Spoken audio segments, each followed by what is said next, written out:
तर नमस्कार मित्रांनो. तुमचं स्वागत आहे माझ्या चॅनलच्या एक नवीन व्हिडिओमध्ये. तर आज मी तुम्हाला मी गावाकडे सध्या आहे. आज मी तुम्हाला शेवगाच्या म्हणजे ते शेवगाचं झाड असतं, शेवगाचं झाड त्याच्या पाल्याची भाजी बनवणार आहे. भाजी म्हणजे व्हेजिटेबल असणार आहे. कारण माझ्या घराच्या पाठीमागे जो झाड आहे, मग समोर झाड आहे माझ्या, त्याची आम्ही भाजी बनवतो. दरवर्षी याच्या प्रकार असा आहे की पानांची पण भाजी बनते, प्लस फुलांची पण भाजी बनते, आणि जे शेंगा येतात शेवगाच्या झाडाची त्याची पण भाजी बनते. म्हणजे एका झाडामागे बघा ना किती भाजी बनते.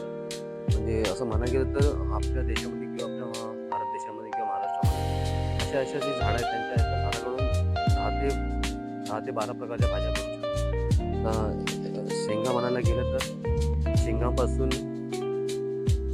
म्हणजे जे शेंगदाणे कुठले असतात ते भरीत बनतात.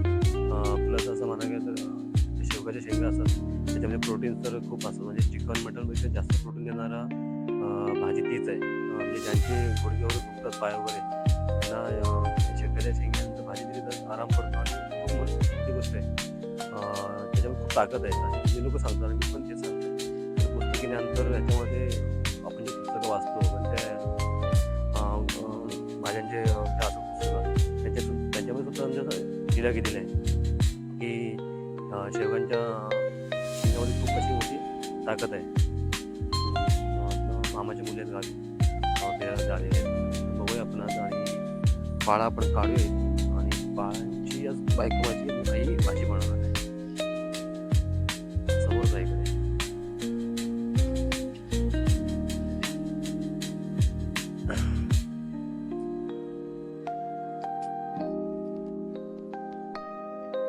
सर्वच घरामध्ये लावणारी झाडे लावली होती, त्याचा वापर चांगल्या प्रकारे होतोय. आणि छोटीशी भाजी बनवायची थोडीफार आणि खाण्यापुरती भाकरी बरोबर तांदळाच्या. संध्याकाळी बेत आहे चिकन वड्याचा. ती पण तुम्हाला व्हिडिओ येईल काही दिवसातच. आणि फोडणीला कढीपत्ता घ्यायला घेतला. कढीपत्ता सुद्धा घराच्या बाजूला आहे. कढीपत्ता सुद्धा लावलेला आहे. काही कढीपत्ता लावले पण ते झाड मोठं होत नाही कारण समोर कढीपत्ता सुद्धा आहे आणि त्याच्या बाजूला तेजपत्ता आहे. सकाळी चहा वगैरे असेल तर त्याचा आम्ही वापर चहामध्ये किंवा चिकनमध्ये असं मसाले बनवतो आणि त्याचा आम्ही वापर चिकनमध्ये आणि चहामध्ये वापरतो. बाजूला पेरू इकडे पेरू सुद्धा लागले होते. पेरू नाही, सॉरी, बाजूला चिकून झाड आहे, त्याच्या बाजूला पेरू आहे तिकडे, त्याच्या बाजूला केळी आहे. कढीपत्ता घेतलेला आहे, पाळा घेतलेला आहे आणि आतमध्ये चुलीवरच जेवण बनवायचं आहे. तर बनवाय जेवण आपण आज. सर्व तयारी झालेली आहे. फक्त आता फोडणी देऊन पाले बारीक करून बनवायचं आहे. आलो मी लगेच, थांबा फटाफट. हा, दाखवावं लागेल.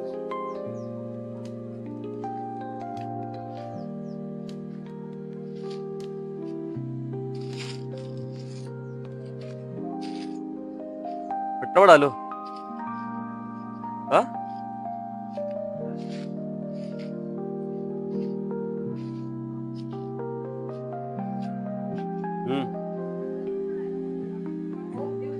ठीक आहे. ते कढीपत्ता पण आलाय बघ सोबत. कढीपत्ता पण आणलाय बघ फोडणीला आहे ना. चला आज भाजीचा बेत मस्त. काय कोणती भाजी होतं माहिती आहे? कोणती भाजी आहे? शेकट्याचे पाला आहे तो. असं बनवूया आपण, खाऊया. तर ती पण खाणार आहे ना. हसते कशाला? त्याच्यामध्ये हसायचं कशाला पाहिजे? चालू आहे रेसिपी त्याच्यामध्ये. काय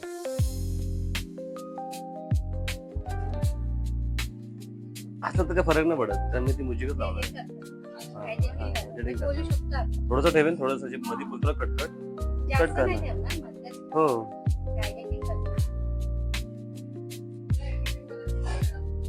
लागतो तरी 1.5 तास लागतो. व्यवस्थित नारळ परत लेट मारतो, परत मध्ये बनवतो, असं करतो.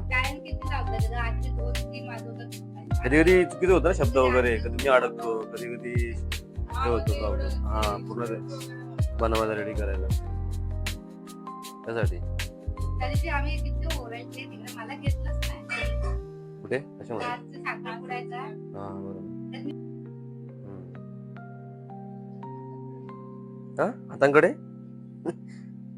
काय नाही झाले आता काय. चल आता याला बारीक करणार ना पण. अरे म्हणतो मम्मी सोबत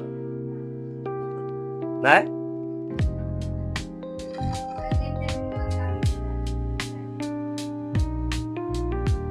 चल.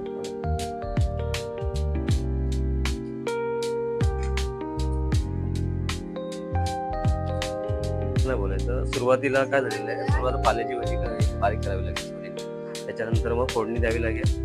त्याच्यामध्ये मिरची आणि टमाटर चुलीवरच बनणार आहे आणि शेवग्याची भाजी अशी खाल्ली तर गुडघे तर खूप बरे होतात. जास्त प्रोटीन तर चिकनपेक्षा शेवग्यामध्ये असतं. कॅल्शियम पण प्रोटीन दोन्ही गोष्टी. ज्यांची गुडघे दुखत असेल ना त्यांनी दररोज खाल्ली पाहिजे. बरोबर ना बाबू? काय रे हा बियान बरोबर ना? पण मुंबईला विकत एक जोडी 29-30 रुपये. हो तेच तर.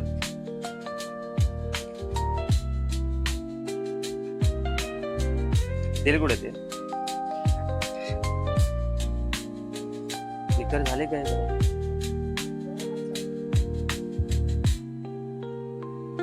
सुकट टोकायचे मध्ये ना ते व्हेजिटेबल.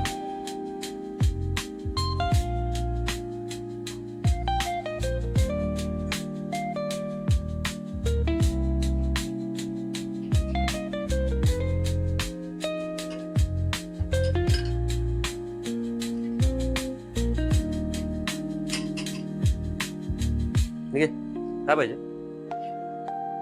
ती ना तर चालेल. ऐकून बोलली असं.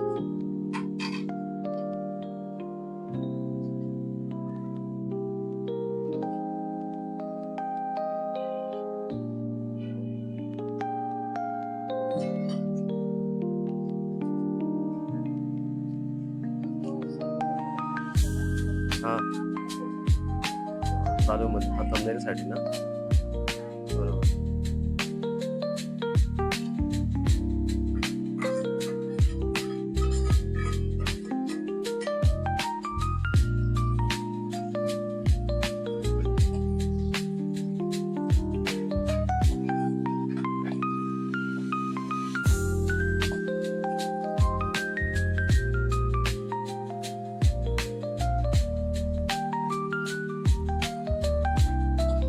मिरची टमाटर कांदा तेल मिक्स फोडणी झालेली आहे.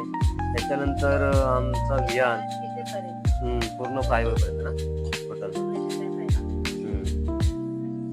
कोकणामध्ये काय काय दिले परमेश्वराने? कोकणा माणसांना खायलाच भेटत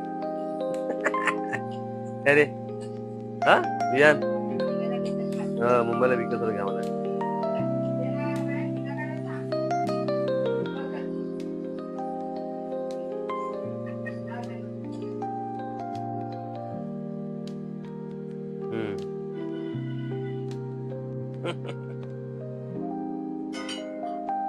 गॅसवरची माझी बायको गावाला चुलीवर आली.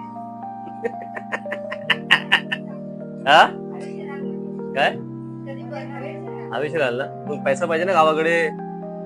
करत राहू आम्ही. पैसा कुठं आमच्याकडे? प्रत्येक आपल्या माणसाकडे. मुंबईला त्यासाठी जावं लागतं. हा राशन फुकट खाऊन पोट भरेल काय? मुलांना शिक्षण पाहिजे, परत नोकऱ्या चांगल्या पाहिजेत. 40,000 पगार 50,000 पगार पाहिजे. तर गावी राहीन मी. गावी येणार आपण दर हप्त्याला.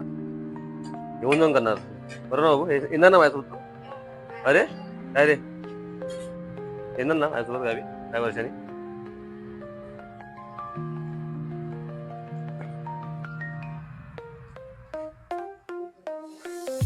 हा ऑक्टोबर हिट आहे काय नाही.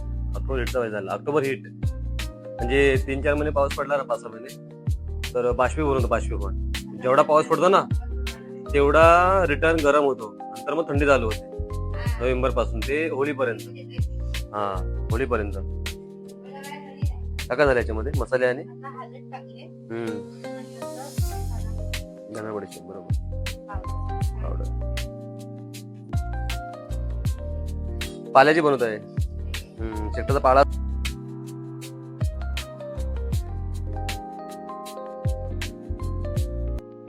घराच्या पाठीमागे असणारे हे शेवगाचं माझं झाड, कमीत कमी एका झाडामागे 7 ते 8 भाज्या बनतात. आज आम्ही पहिल्यांदाच शेवग्याच्या पानांची भाजी बनवून घेतली.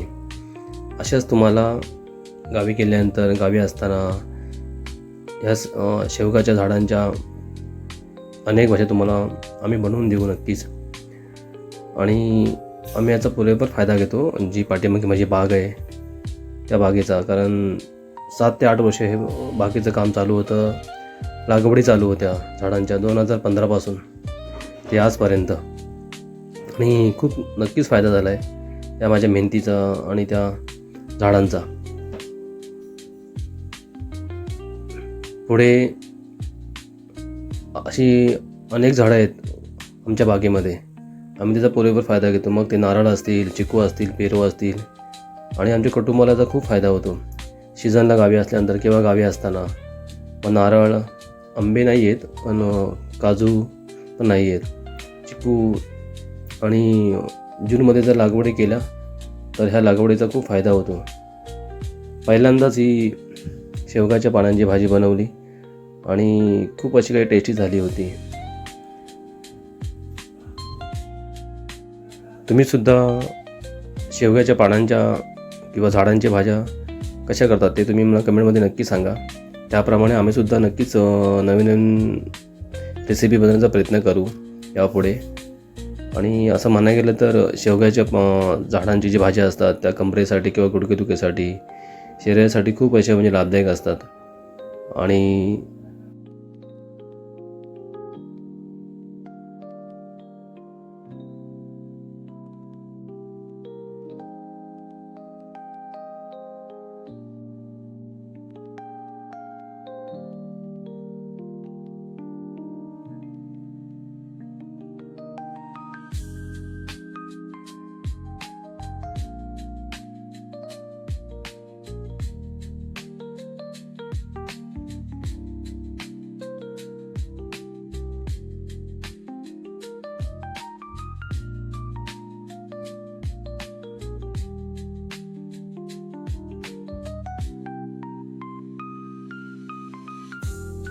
आपल्या गावातल्या लोकांनी कोकण सोडल्यामुळं आज ह्या चुलीवरचं जेवण आपल्या खाता येत नाही. पण कालांतराने बदललं पाहिजे आणि बदल होईल काही वर्षामध्येच. कारण कोकणाकडे येणारे नवीन नवीन जे प्रकल्प आहेत ते सुद्धा आपल्या गावी घेऊन जातील. आणि मी आज भाजीबरोबर नाचण्याची भाकर आणि कांदा खाल्लं. खूप अशी मस्त भाजी झाली होती. अस्मिताने खूप अशी टेस्ट भाजी बनवली होती आणि मी याचा पुरेपूर फायदा घेतला खाण्याचा.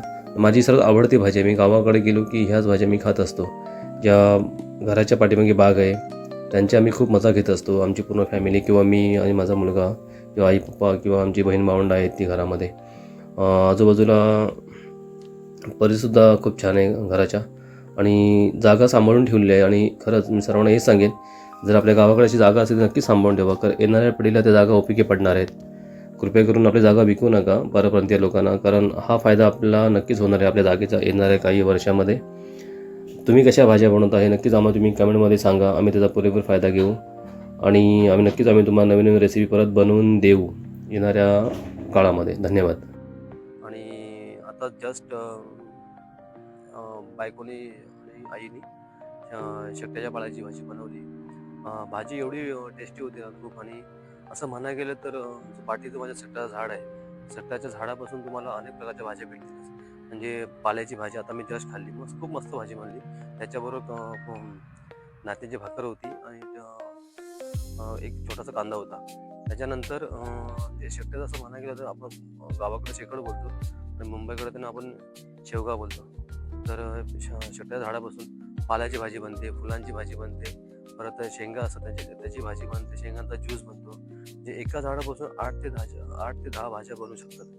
म्हणजे एवढ्या आपल्या महाराष्ट्रामध्ये किंवा आपल्या कोकणपट्ट्यामध्ये किंवा भारत देशामध्ये एवढ्या म्हणजे तऱ्हेच्या भाज्या आहेत. म्हणजे जे फॉरेनर लोक येतात मुंबईला फिरण्यासाठी ते लोक, आणि इथे मसाले आपल्या भारत देशामध्ये किंवा आपल्या कोकणातले मसाले, जे मालवणी मसाले असतील किंवा आपल्या साईडचे मसाले असतील किंवा भाज्या असतील, त्यांची टेस्ट घ्यायला तर खूप काही मजा येते असं मला वाटतं. फॉरेन जी लोक येतात सध्या म्हणजे देशामध्येच म्हणा गेलं तर फोडणीचा जो शब्द आहे तो जगात कुठेच नाही, तो आपल्या भारत देशामध्येच आहे असं मला तर वाटतंय आणि प्रत्येकाला असं वाटायला पाहिजे. कारण फोडणी हा शब्द आहे तो आपल्या भारत देशामध्येच आहे.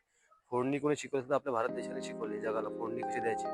तर फॉरेन म्हणजे असं देशात नाही असं माझ्या मते हे पदार्थ खाणं वगैरे. तर खूप खूप धन्यवाद. आणि तुम्हाला हे व्हिडिओ आवडल्यास व्हिडिओला लाईक करा, व्हिडिओला शेअर करा आणि कमेंट करा. आणि माझ्या चॅनलला तुम्ही अजून जर सबस्क्राईब केलं असेल तर मी सबस्क्राईब करा. तोपर्यंत तुम्हाला धन्यवाद. आणि अशीच आपण एक नवीन व्हिडिओ परत भेटू काही दिवसातच. तोपर्यंत स्वतःची काळजी घ्या, परिवाराची काळजी घ्या आणि खूप खूप धन्यवाद सर्वांना. टेक केअर आणि बाय बाय. धन्यवाद.